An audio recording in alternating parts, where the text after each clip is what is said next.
individual has the right to participate in the conduct of public affairs, including through free and fair elections by universal and equal suffrage. Moreover, elections are an essential means through which we can support representatives who are committed to defending and promoting laws and policies that are respectful of human rights. Through this series that addresses both research and advocacy, we will explore various ways in which elections can be a powerful tool for change and tactics for addressing efforts to restrict and manipulate electoral processes. We are pleased to be holding the first of this 5-part series today. This panel will explore questions related to participation rights of youth, civics education rights, and how youth engage in and influence elections.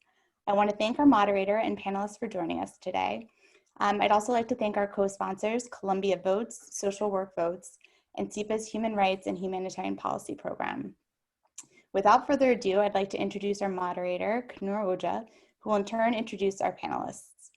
Kunoor Ojha is the Chief of Staff for the Green New Deal Network, a coalition of 15 diverse national organizations working toward a just and green economic recovery. She recently served as the state's organizing director for the Elizabeth Warren campaign, where she oversaw in-state direct voter contact, community organizing programs, grassroots leadership development, and more. She's also worked for the National Domestic Workers Alliance, Indivisible, and for numerous other organizations and causes. Kunoor previously worked for Bernie 2016 and eventually Hillary for America, leading both campaigns' youth and student organizing efforts. She is originally from Illinois, but has traveled and worked all over the country building power with volunteers and organizers. Thank you very much, and I'll turn it over to you. Thanks so much for that great introduction, and to you and ISHR for having me and for holding this critical discussion series in the first place. I began my political journey as a student and really believe that connecting the concepts that we learn about in the classroom with what's happening around us in the world is so important. So I'd be remiss to start any conversation without acknowledging that we're likely holding this series virtually because of the constraints that the global pandemic and physical distancing have imposed on us. At the same time as we cope with this sickness and the stress that it's bringing on, some of us might also be breathing wildfire smoke or living in communities underwater due to climate change. We might be part of communities that are grieving the loss of a neighbor due to police violence, or we might be struggling with financial stress due to the pandemic-related recession. If you're not dealing with any one of those things, you might be grieving the loss of Justice Ruth Bader Ginsburg just a couple of days ago, who inspired so many of us around the country. That's a lot to hold at once, and in turbulent times like these, it always makes me feel better when I can be in community with others who are also thinking about the different things that are happening in the world. So thank you again to ISHR for creating this space for us to be in conversation with one another in the first place. And with that, I want to introduce our incredible panelists who are going to really be leading this conversation today. Before I introduce them all, I just want to say if you're watching this and you have any questions, please feel free to use the Q&A function in Zoom. You can find that at the bottom of the Zoom window to submit any questions that you might have to us. We're going to get to audience Q&A at the end of our session today. So with that, I want to introduce our first panelist, Abby Kiesa. Abby joins us from Circle, and she's been at Circle since 2005, where she's been working with students across the country to focus on maintaining a conversation between research and practice. Now, as Director of Impact at Circle, Abby continues that work and also provides leadership for their election strategies, website content, and external communications. She's worked on several major research projects and evaluations there, as well as on several partnerships to support growing voters for a more equitable electorate.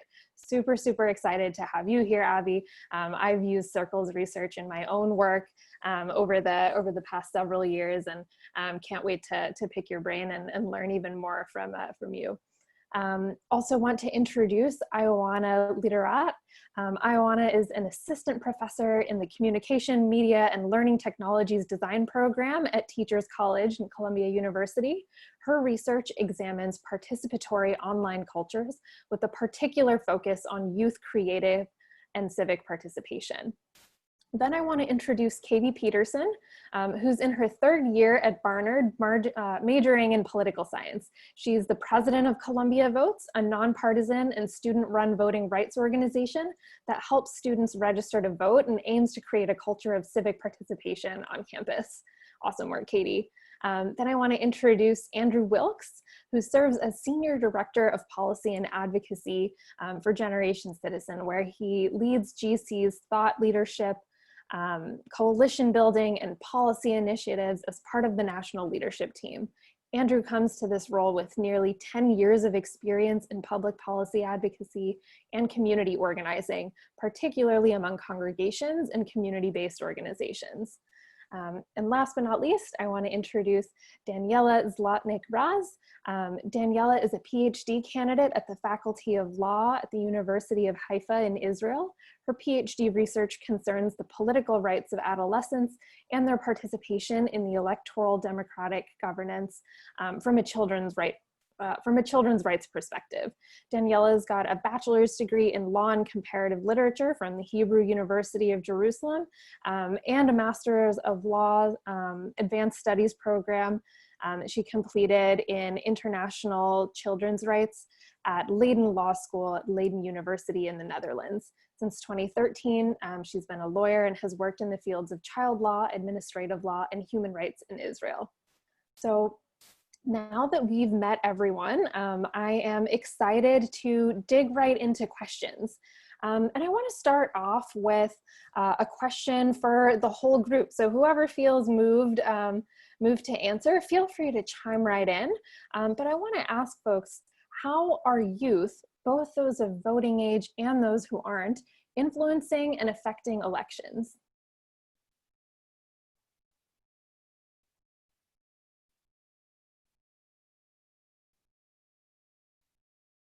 And this question goes to our full panel. I will start then. Hi, everyone. Very, very excited to be here. And I'm really happy that we're talking about this important issue. I think that, well, first for me, I want to say that when I'm talking about youth in my replies, because I focus from a children's rights perspective, I'm going to talk about those under the age of 18, generally between the ages of 15 to 18. And I think that when we're talking about influence, I think there are two angles that we should consider. One is, what is the influence when youth are present and when they're active in the election conversation? And what is the influence when they're absent? And I think that when they're absent, when they're present, youth can be involved when possible by voting themselves in the countries that allow it. They can be members of political parties. They can be in political protests, much as like it's happening in the US now, but also globally. We see this happening with youth-led protests on climate change, on social justice issues in their own countries. And they can, of course, be active in the digital environment in issues relating to elections and politics, and volunteering and being heard within their community and family and friends, but also online. But at the same time, youth are also absent from this discussion, and in most countries, they're not allowed to vote, and their concerns, their needs, their interests are not represented and are absent from political agendas and election talk. And this also has consequences. I mean, when children or youth are mentioned in political agendas, a lot of time it can be either parent or voter oriented, talking about things from parental perspectives and echoing parental needs and concerns. Or it can refer to children and youth by reflecting this old perception of youth as vulnerable, as those only needing protection, and not really seeing them as independent human rights bearers, which is the image that the CRC is trying to introduce. So the discussion tends to be more about children or about this image of children, and not about and not the discussion for children and youth or with youth themselves. So I think for me, it means something in terms when youth are active and present in election talk, and it also means something when they are absent. But when we're talking about influence and impact, I think this requires more study and understanding what this means in practice. And it requires of us, of academics, from practitioners on the ground, and from youth themselves, in my opinion.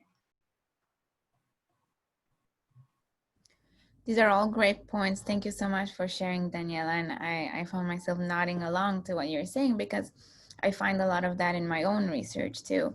And from where I sit, looking at youth participation around politics in online spaces and on social media, I see young people influencing elections in both direct ways. I think we've seen a striking example of that earlier this summer with Trump's rally in Tulsa, where the movement was organized entirely online by young people, many of them not of voting age. So that was a really interesting case study in how they can really influence elections before elections even happen.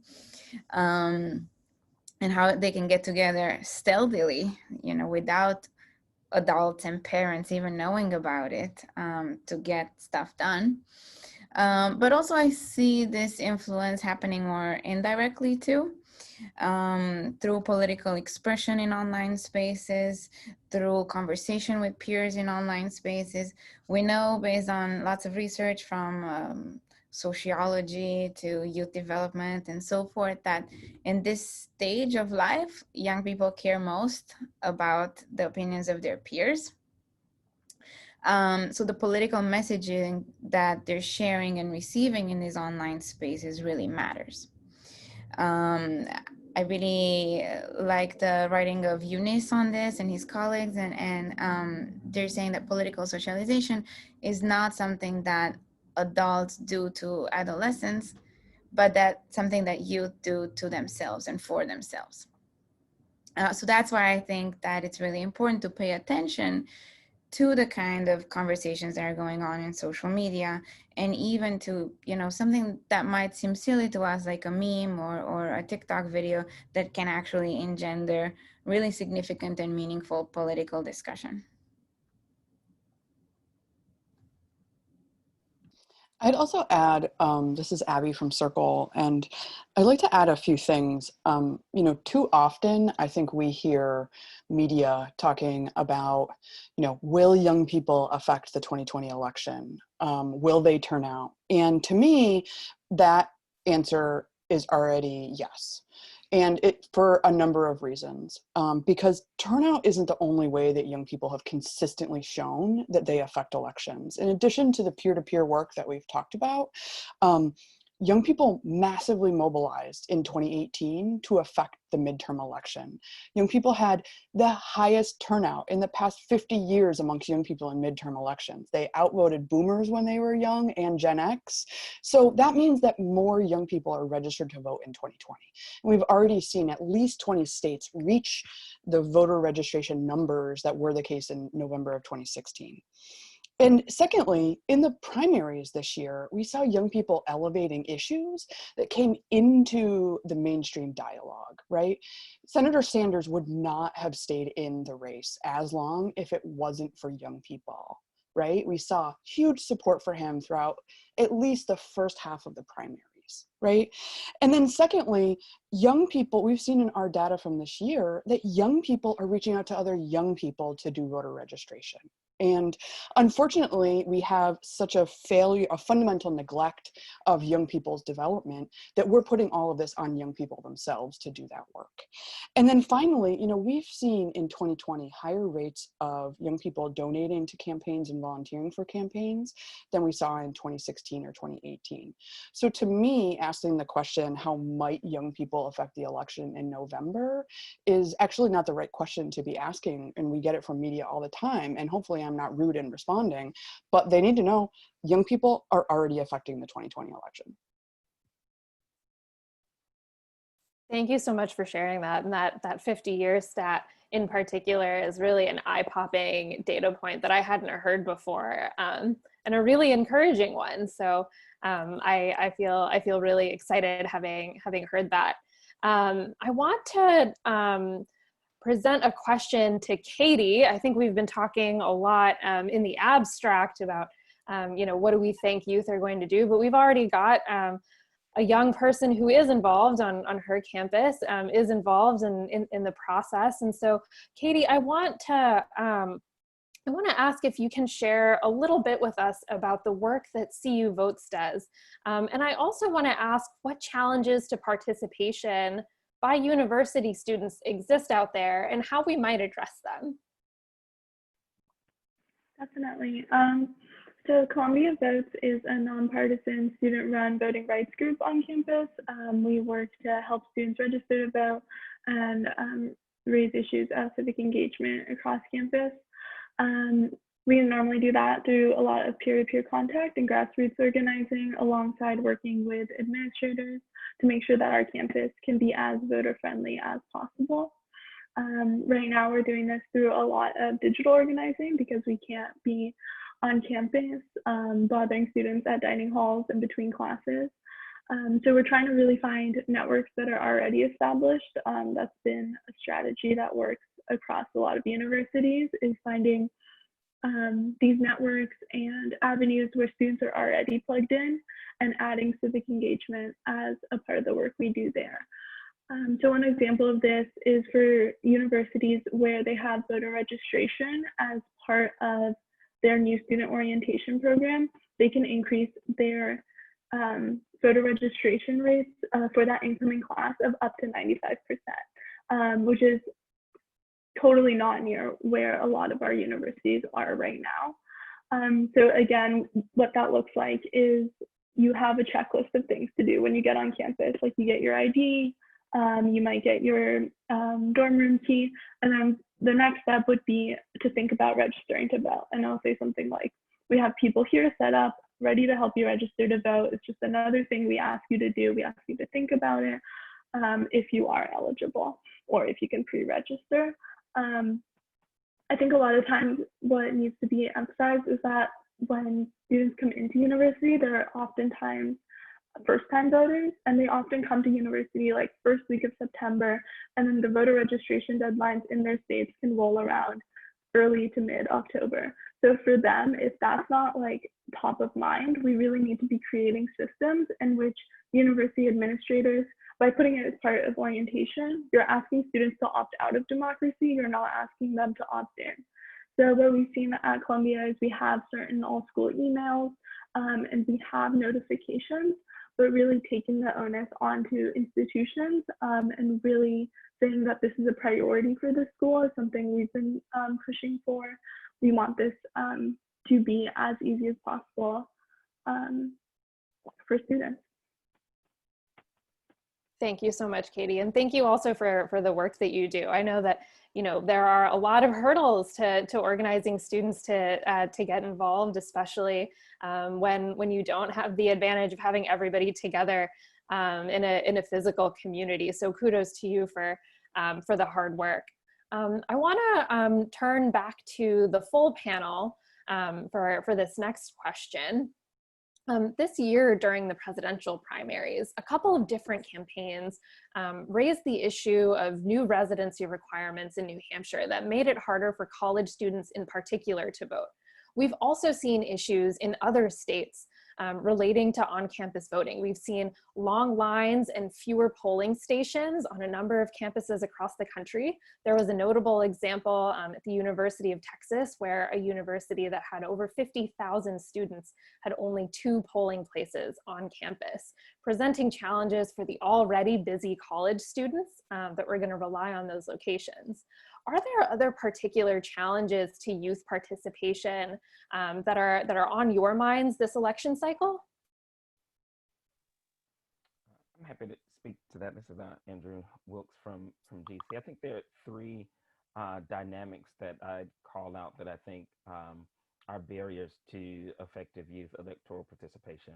I think one is voter suppression across a number of states and through a number of manners. And I think you alluded to that, whether that's voter purges, as we see in a place like Georgia, or not having a proportionate amount of polling sites to on-campus populations and other populations where historically underserved students and communities live. The second thing that I name is a lack of comprehensive civics education. is a barrier to having young folks understand as deeply as they could the stakes of elections and the real world significance of elections on issues that they care about. And so part of the work that Generation Citizen does and a number of other peer groups in the civics education space is to focus on making civics the most exciting subject in the classroom, so that it's not only about jury service and joining organizations to volunteer, but that people see elections as a critical social choice point to help direct democracy's direction, and that they can have a say, and to the theme of human rights, inherently deserve to have a say. And then the third thing that I lift up is I think there's oftentimes, in terms of outreach to young folks as prospective voters, an under emphasis on making a contextually compelling case to vote. And in that regard, I'm reminded of Martin Luther King Jr. speaking at the March on Washington, where he talks about back then, August 28th, 1963, how Negroes in the South don't have the right to vote, and those in the North often feel they have nothing for which to vote. And so that speaks to oftentimes the lack of having that contextual dimension there. And sadly, 50 plus years later, in his home state, no less, right, there's the purging, but not only for Black folks, but for all prospective voters. There's sometimes this sense of the issues that people care about most deeply is not always foregrounded. And just to back up from that, I mean, what we've heard folks talk about in terms of barriers, to me, make up a fundamental neglect for young people's civic and political development. And I speak to that about the United States. You know, in addition to the child poverty that we see across the country, in addition to the lack of access to basic services, including broadband and healthcare, you know, we see that the support for young people's voices, the support for young people to be now and become part of, you know, what we call our, you know, representative democracy is completely ad hoc and largely affected by inequalities that have nothing to do with young people themselves. And we say that it, you know, lots of people still call it apathy, but in my 15 years of studying this, it's nothing but access. It's nothing but young people want to be involved and they're not being asked, right? There's so many countries in the world that have youth development plans, right? Or countrywide, you know, frameworks for supporting young people. And yet in this country, we don't even see those on a state level. And so there's a really large gap in leadership here. There's a large gap in leadership, and because of that, people kind of think, oh, we're going to leave it up to, so we'll leave it up to the K-12 schools, we'll leave it up to civic ed, we'll leave it up to election administrators, when actually we need everyone. And unfortunately, all of this is falling on young people right now. And in 2018, in 2020, we're seeing young people step up to that, but we shouldn't be putting all of that on young people. And so these barriers continue to accumulate, and accumulate most for young people of color, especially Black youth, in terms of what we're seeing, especially in 2020. And, you know, it's pretty egregious that we're trying to leave something like this up to, you know, for example, partisan entities, right, who have interests and incentives and are not going to see sort of a fundamental human rights and see a, you know, kind of human rights or you know, fundamental dignity as a reason to expand the electorate. One thing I wanted to add going off that, particularly for this election cycle and particularly for college voters, is that there's a really large uncertainty about where students are going to be come election day or come whenever they're receiving their ballot. There are universities that are deciding as we speak if they're going to not have their reopening plans look like they like originally planned, and they might be sending their students home. And if they send students home past their state's registration deadlines, that can be a huge impediment. At Columbia, we don't have as large of that issue because the university's been pretty remote and the students have solidified their living situations. So I would say that that is a particularly large challenge and something that we haven't seen before in normal years. students are much more certain about where they'll be and where they need to be registered. So I want to direct my next question to Daniella. Abby, you were particularly critical about some failures of leadership in this country, but I know that we have folks who bring an international lens to the conversation in our panel right now. So I wanted to ask Daniella, applying an international human rights lens, what rights vis-a-vis elections do youth have, and how might activists use an international human rights framework to promote youth engagement in elections?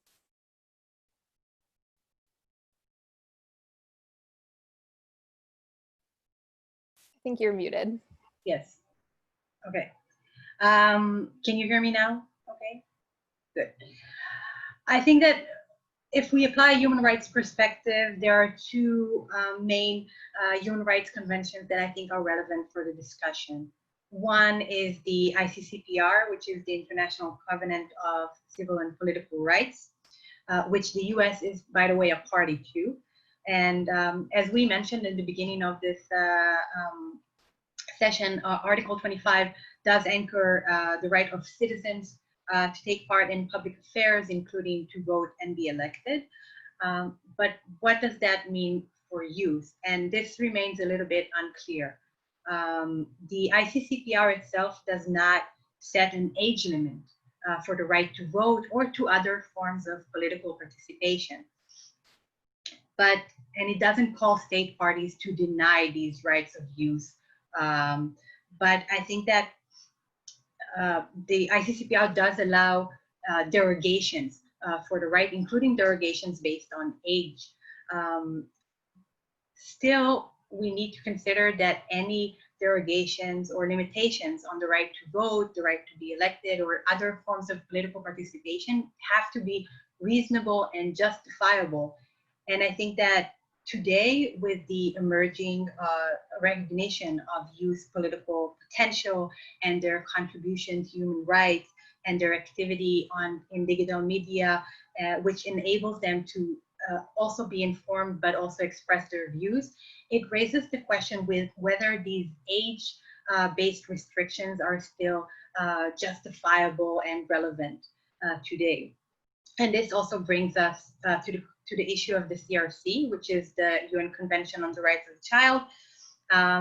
And for that, I need to do a little bit of disclaimer because the US is not a party to the CRC. In fact, it's the only country in the world that hasn't ratified the CRC. But it was part of the drafting process, the US, and it also signed the CRC, and I think that the CRC has a big global impact. So I think that we can say that it can be viewed at least as a source of inspiration for the US context. And the CRC is a key document in discussion of youth and political rights and political participation. I'll try to make it brief, but I have a lot to say, so sorry. I think it's important to say that the CRC anchors children's freedom of expression, freedom of thought and conscience, and freedom of association and assembly, which are highly relevant for youth engagement in the context of election. The CRC also anchors other rights that can be interpreted and implemented in the context of political participation and engagement of youth, such as the right to protection, education that we mentioned here, and also non-discrimination. And the CRC actually specifically prohibits discrimination based on a child's political or other opinion. And I think the most important provision is Article 12 of the CRC, which is known as the right for participation, which provides children or a group of children the right to express their views in all matters that affect the child. And the CRC committee has already applied Article 12, and the right to participation in the context of political participation, and called it a means of political and civil engagement of youth. So we see that the CRC is relevant for the discussion here. And the CRC committee has also encouraged states parties to the convention to adopt policies that enable more youth participation. And it also welcomed initiatives to lower the voting age. So I think that the CRC can be used here and should be applied in the context of political engagement and youth engagement here. But of course, this still requires a lot of development, and it's also something that I tackle in my research. So I think it is promising, but we need more development there. And I would like to talk about how activists might use it, but I think I've talked a little bit too long, so maybe we can go back to that later if there's time. No problem, Daniella. Thank you for that. My next couple of questions are going to be for the whole group, so maybe there will be room to circle back in there. But I want to mention that this year we've witnessed a largely youth-led uprising around police violence and racial justice, and youth in particular over the last couple of years have also been advocating around climate issues, student debt, and they've been leading the fight around gun violence prevention. So I want to ask, how does youth engagement shape political agendas and social justice and human rights issues? So to me, looking at the history of activism in the US and worldwide, this is really not surprising that youth are at the forefront of these movements. Again, from where I sit, which is basically just scrolling through TikTok all day, I'm seeing this sense of generational power, this sense of generational efficacy, which honestly gives me goosebumps. Again, and at times when I'm just, doom scrolling and so, taken aback by all the bad news that is out there, especially this year, I go back to this sense of generational efficacy because it matters. It matters so much that young people realize that they're powerful. And on TikTok, for instance, I see all these comments and they refer to themselves in generational terms, which is really interesting to me, right, as a researcher. And they'll comment like, Gen Z will change the world. They'll say, people will read about us in history books, which I think is really cute. They have this sense that together they can accomplish stuff. So I would say that's what really gives me hope in a very visceral kind of way. On the flip side, I think there's also a danger in idealizing youth activism. And I see this in both the literature, I see this in the press a lot, right? There's this rhetoric, like this message of youth will save us, the kids are all right. We've seen this a lot after the Parkland shootings with the Parkland youth. We see it in climate activism too with Greta. So again, from where I sit, yes, I want to believe that, but on the other hand, I also know that the kids are not all right. That there's a lot of heartbreak, there's a lot of fear, right? There's a lot of concern for their future, the future of their loved ones. There's uncertainty, and that's just on the anti-Trump side.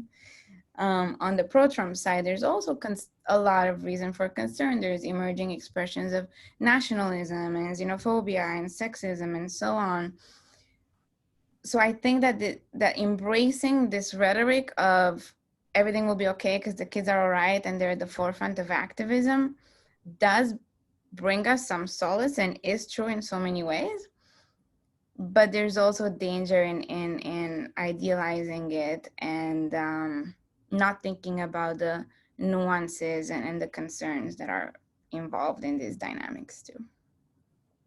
I appreciate you bringing that up. And sometimes, especially as someone who was one of those youth activists back when I could claim to be in the youth activism space a little bit more appropriately, it almost felt like a dereliction of duty to say that the youth will save us when it was usually not the youth who were in positions of authority and real power. What do other folks think? Happy to weigh in here. Choosing public safety is an issue that often comes up in our Action Civics classrooms at Generation Citizen across the country. And we're working in places as varied as New York and Massachusetts and California, as well as Texas, Oklahoma, and Rhode Island. And we see concerns all over the board, from calls for civilian review boards and other sort of reforms, body cameras, to in some cases there's students who are calling for more policing in their communities. So I think it's important to note that youth are not ideologically uniform. And the second thing that I'd add that I think is particularly important is we also have youth that are pushing for the right to vote in local elections as a way to work on issues that directly concern them. And so Vote 16 USA is a project that Generation Citizen leads, and one of the things that helps youth turn out is this issue around policing. Thank you so much. And I want to now turn to some questions that we have from our audience. So thank you to everyone who's been submitting questions. If you haven't yet, but you would like to, you can just hit the Q&A button at the bottom of the Zoom window and type your question in here.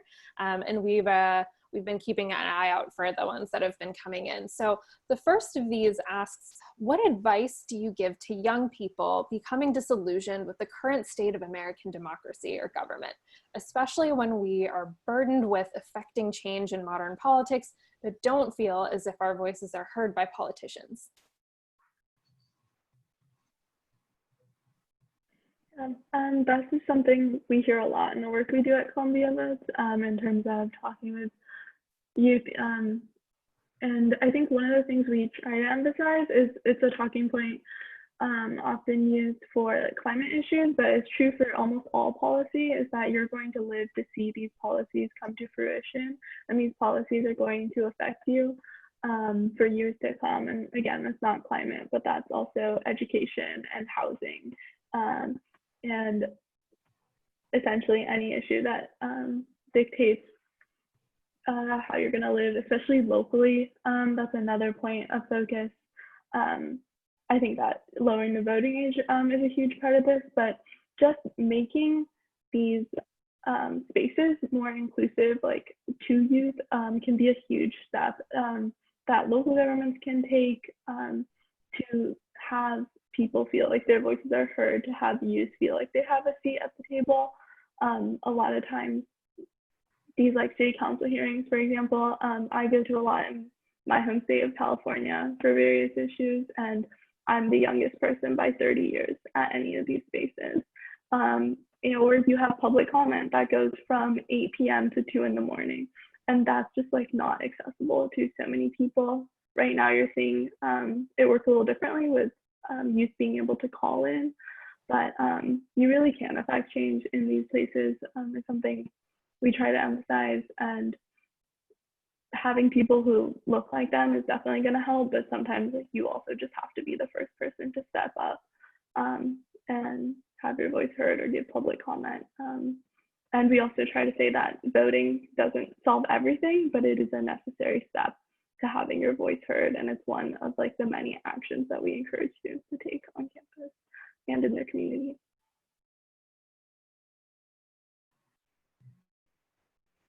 I want to kind of jump in. I want to say thank you, Katie. I think this was really interesting, and I think it's not only a U.S. issue.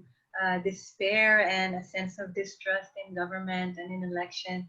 It's a global trend, and we see it across the globe. Really, with youth. You know, why should I vote? Why would it matter? And this objection to old democratic structures. But I think that, as Katie also mentioned, a lot of the proposed solutions can be highly relevant for youth. They talk about more inclusion, more participation, and kind of expanding our notion of what political participation is and what it looks like.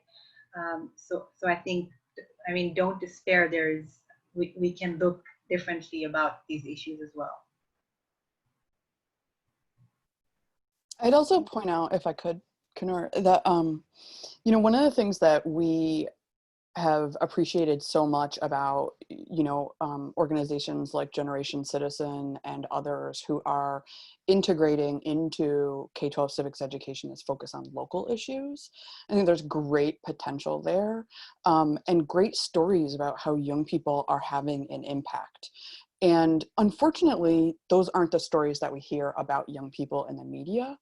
And the bar for young people being well represented in the media is kind of high, apparently. And so there's so many more stories out there outside of federal US politics that could be told. And, you know, young people are telling those stories, as we've heard, themselves online on social media and other digital platforms. And we've been sort of calling on and asking questions about, why aren't more local media talking about those issues? Why can't local media partner with young people who are doing this really important work? Because, you know, right now we have this sort of, you know, nationalized political media, but actually there's a lot of interesting things happening locally that young people are driving or really, you know, playing a huge role in, and we've seen it with the uprisings. And so one element that we think about here is, how can we create more of a culture of engagement, right? Where young people actually feel like, oh, I've seen examples of where young people have changed things, and have those talked about over and over again, so it normalizes that. And unfortunately, with the way that the incentive structures are in the media right now, we're not seeing that. But we're hoping that some local media outlets sort of take the opportunity to do that work to a great degree, because Generation Citizen and others have really tapped into a whole bunch of opportunity connecting to the issues that affect young people in their communities. Could I weigh in briefly? I think Abby's created such a wonderful segue, so I'd love to just walk down the road that you've created. We've seen young folks, to your question about hope in the midst of despair, perhaps, advocating effectively to departments of homeless services in local areas in California for more year-round operation of homeless shelters. So successfully identifying the root causes of lack of access to necessary services and making shifts there. We've seen similarly in places as diverse as Texas to New York, people successfully making policy changes on how parks operate and on housing issues, excuse me, not housing, but community board issues. We were a part of a campaign to make access to the community board possible at 16. And so there are instances, not only in terms of elections, but in other aspects of public administration where young people are making a change, particularly at the local level. And then the second thing that I think is important, just to quickly return to the case of employing a diversity of voter appeal strategies, and I say maybe particularly to young folks of color, I think it's important to talk about voting not only as a positive good, but also as a preventative good. So for some people, voting is motivating because the candidates on record do everything you want them to do. But for others, voting is something that prevents harms from happening may be a more effective case for mobilizing folks to the polls. So figuring out which strategy to employ, I think is helpful. Thank you so much for that. And that's a really great point. I feel like we could do a whole panel on this question alone. I want to move on to our next audience question, who asks, for any panelist, what would you say contributes to youth human rights activists or youth-led human rights campaigns sustaining themselves or achieving their goals? I can try to tackle this one because we just completed and published a research study where we talked to youth activists about their own activism.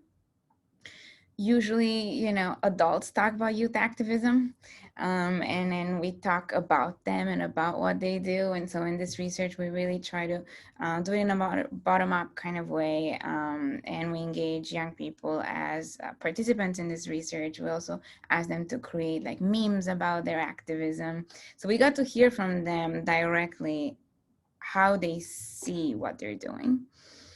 And I think what emerged was that a few takeaways that were interesting to me that relate to this question. One, we assume that youth activists need our help or want adult help, which is not always true. Actually, from what we hear from them, it's usually not true. And they feel like that is, you know, it's an adultist way of thinking. It comes across as patronizing in many ways. So one takeaway is that we should not assume that they need any kind of help from the outside, let's say. And two is they really, what they really want from adults when they actually want something is relational solidarity. They want to build long-term trust-based relationships with adult allies. And that matters to them so much more than material resources. And finally, in terms of this idea of sustainability and success, we hear a lot about burnout. And of course, activist burnout is something that is not unique to youth, especially nowadays in this political climate. It's definitely a general truth in the activism world. But youth have a lot on their plate, and they're really feeling this fatigue and this activism burnout from what they told us. They like to imagine that they do a lot of the more flashy stuff. That's actually a quote from one of our participants. And he said, yeah, I like to imagine myself on stage, shaking hands, making these big speeches, but what they're actually doing is putting together spreadsheets and all of these, perhaps less flashy, but really, really significant tasks that move their action forward. And this is also where a lot of that burnout comes from.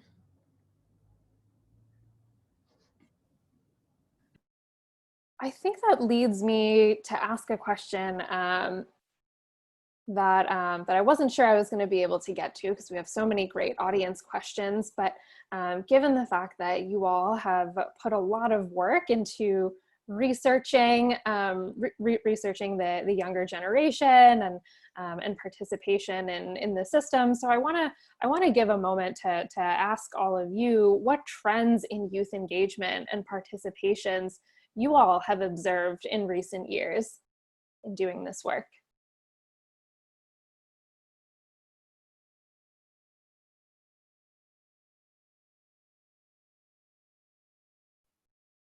Well, I mentioned this a little bit in the earlier, but through our national youth surveys, and again, focusing on young people in the States, roughly 18 to 24 or 18 to 29 years old, we have seen things like marching and protesting triple or more over the past 4 years. We've seen young people being more engaged in volunteering and donating to campaigns. We've seen young people increase their amount of doing lots of things, right? Including, being information leaders in their family and doing translation of health information over the past several months. And so, we have very much seen a growth in young people's efficacy, young people's sense that young people can make change. And it does concern me, some of the things that we have heard, that we're putting so much pressure on young people rather than also, right, not or, but also calling on institutions to be more facilitative of some of these, youth inclusion, youth voice strategies, rather than young people always having to work on the outside. Different strategies there. But that's one of the things that has become really obvious to us in several ways over the past 4 years. I think another thing that I'd name is, as a part of Abby's point about having institutions facilitate more youth inclusion and youth voice, I'd include within that institutional matrix having more of the youth-oriented, youth-serving institutions, particularly in the field of civics education and civic engagement, value young folks as bringing not only the expertise of their lived experiences, but in so many cases, the benefit of reflection and even kind of theorizing about those lived experiences as a valuable asset to the policymaking process, whether that's talking about civics and government in the classroom, whether that's the marching and protesting participation that has tripled, or whether that's getting involved in school board decisions, participating in campaigns, which is something that we've seen happen in places like Massachusetts, where if you can get a civics bill across the table, have high school voter registration challenges and other institutional levers that can kind of make it easier for young folks to get involved and stay involved with a kind of boost of support. There's some promising results there, and it's too early to make a definitive claim, but I think promising. I would just absolutely agree with that. And even in the past few years that I've been doing the work on our campus, the amount of resources between nonprofits and just student groups coming together has been something that's been absolutely essential in the work that we do. And just hearing from a lot of students who are doing the exact same work we're doing, it just makes so much sense to collaborate and share strategies. And it's gotten to the point where we're really able to pinpoint schools that have similar demographics as us, or who just our institutions work in similar ways. So being able to share our strategies. I do some work with the Campus Vote Project. We also do work through All In between all of the Ivy League schools, and having that like sense of competition between our league has been something that's like invaluable in the work we do. Thank you all so much for that. I want to ask a question that I'm sure some of you have been asked before, and I really enjoy asking this one as someone who's currently living in the DC area, because it's something that folks in Maryland have experimented with a little bit. But I want to ask you all, what are the implications of lowering the voting age? Should we try to do that? Are there good examples? The one that I just referred to is Tacoma Park, Maryland, where folks have tried this locally. But I'm wondering if you all have broader insights.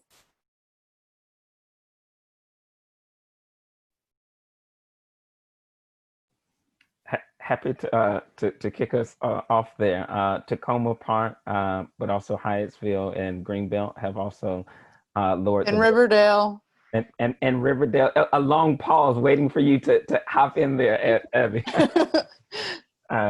So yeah, I think we've seen promising results, particularly in a place like Tacoma Park, where some of the early indications are that young folks have voted on par, or in some cases more than their than older cohorts of voters. So I think that's promising. And we also see some efforts to expand the voting age underway on the other side of the country in California. Berkeley's school board has elected to enable young folks to vote at 16, and there's a current campaign underway in San Francisco to do the same.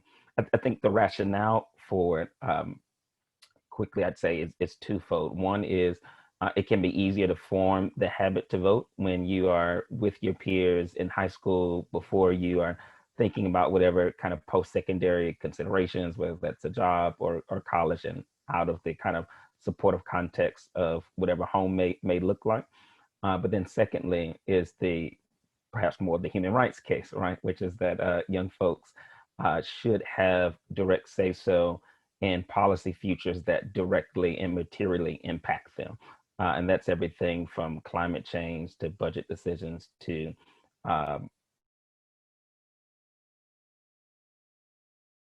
the allocations in neighborhoods.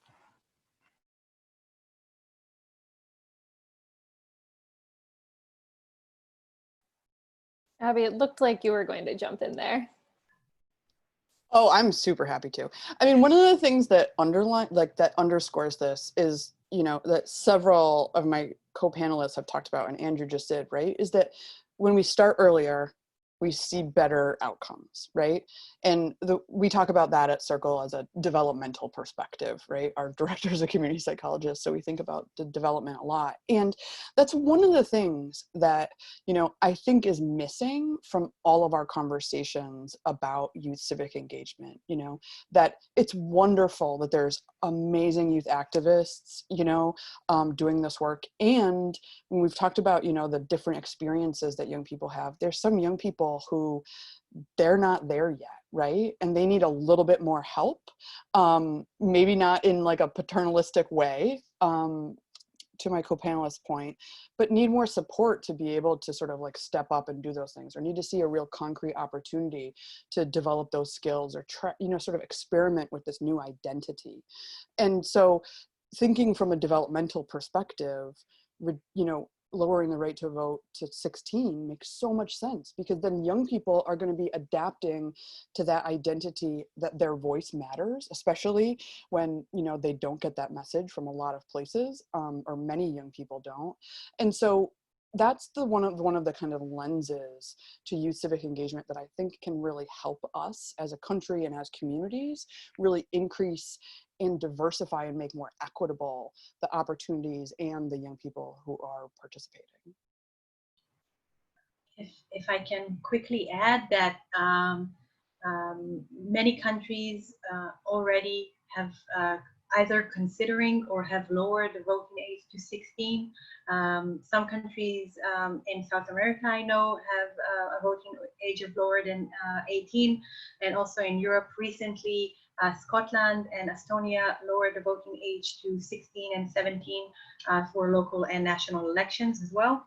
And I agree with what the other co-panelists here said completely, but I do want to point out that election is critical, but it's not, the issue of youth participation should not end by casting the ballot.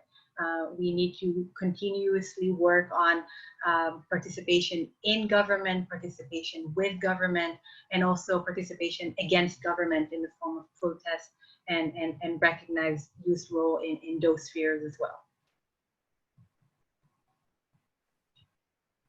Such an important point. I appreciate you raising that, Daniella, and also for sharing some of your insights. I actually did not know about the examples of Scotland and Estonia, and excited to hear that there are good examples for us to potentially follow. We got another question from the audience here, where we're asked, are there any good models in the US or globally of integrating youth participation on school boards? And we've talked a lot here about civic education, and we know that a lot of that that work and that thinking begins at the hyper-local level, and school boards are one place where I think some of those decisions can be influenced. So to repeat the question, are there any good models in the US or globally of integrating youth participation on school boards?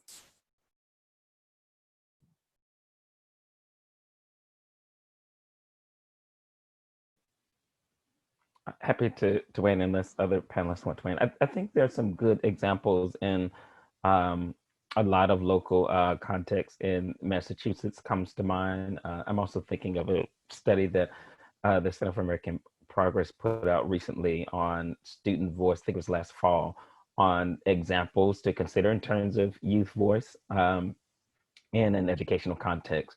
And we also released a report at Generation Citizen on action civics at the district level, where we look at places like Chicago and Oakland as not perfect examples, but as places where folks are really trying to engage students in a really thoughtful and measured kind of way.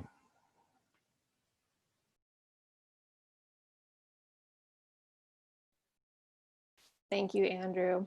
And I want to bring us back to the point that Daniella made. As someone who works both in electoral politics, thinking about voter contact, thinking about voter registration, and some of those fundamentals that often come to mind, especially in general election years like these, but also as someone who does a lot of organizing outside of the electoral context, where I'm not only organizing people to go to the ballot box, but also often organizing people into the streets. I'd love to hear what some good examples are that we can learn from in terms of youth influencing political outcomes, human rights outcomes in their countries through other kinds of engagement that are not necessarily exclusively tied to an election.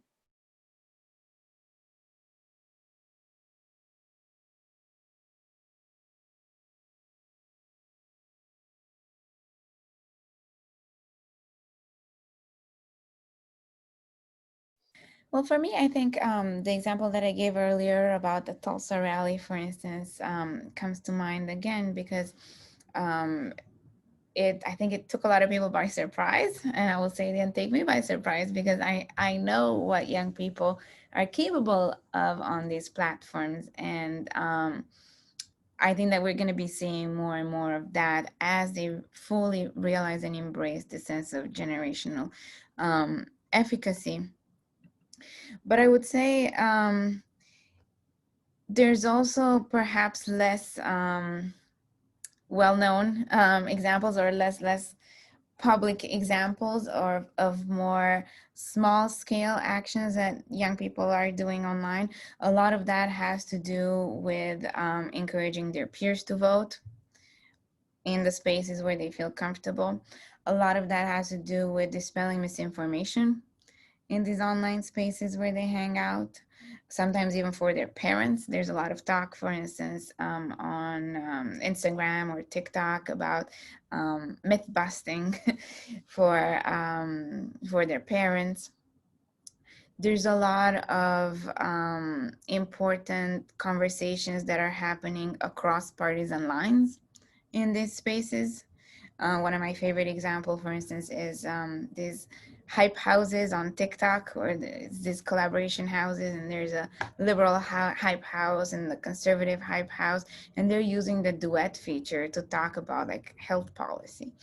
And to me, there's something so promising there, that they're in the spaces they care about, in the spaces where they feel comfortable, using these affordances like the duet feature, which is certainly not meant for talking healthcare policy, in ways that are empowering to them. So again, I think we see a lot more of that happening.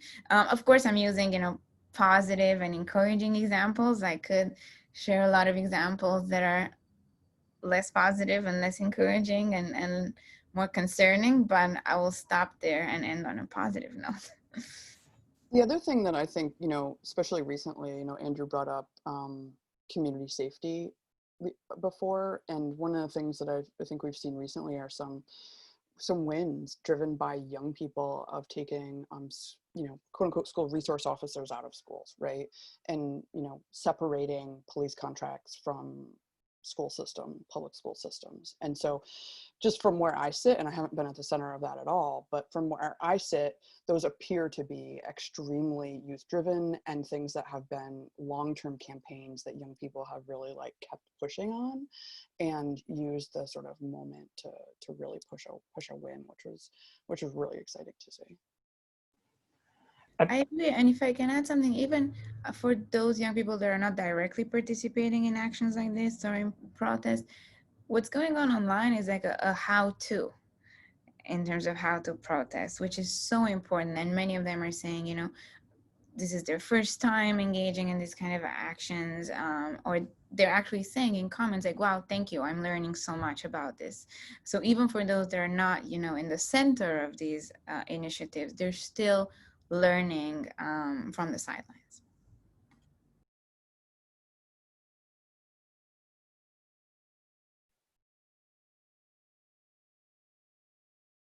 All right, and then I want to ask one more question, and then perhaps we can hand it back over to our our hosts in closing. But I think that we've alluded to a lot of ways that youth are already participating. We're seeing increased participation in elections. We're seeing protest, and folks are also thinking about measures in civic education. I want to ask, in light of physical distancing and the pandemic and all of the things that are happening this year, what are some measures that should be taken to increase access in any of those different lanes that I just mentioned, or any others?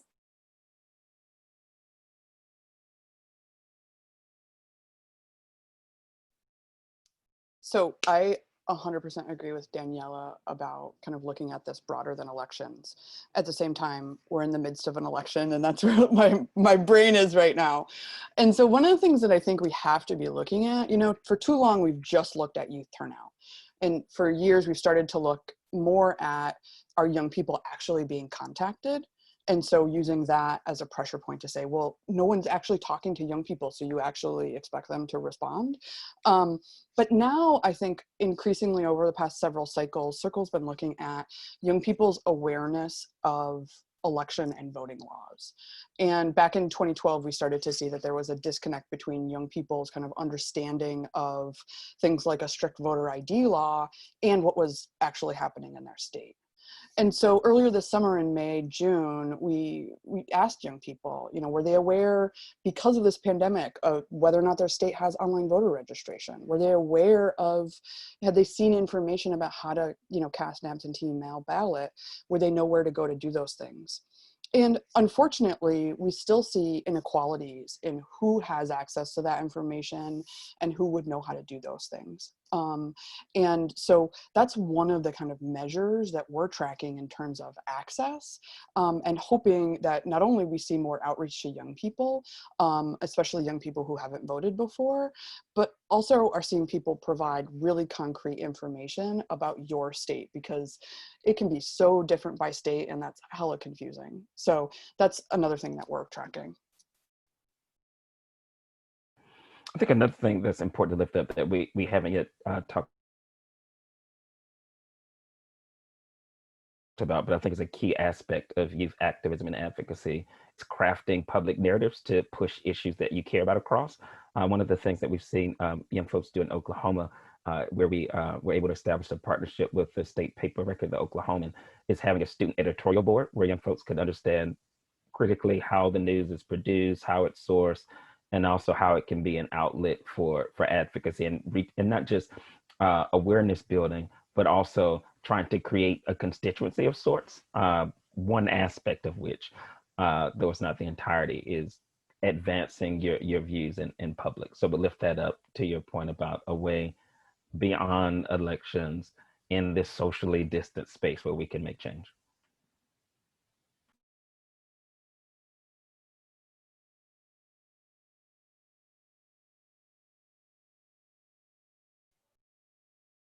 All right.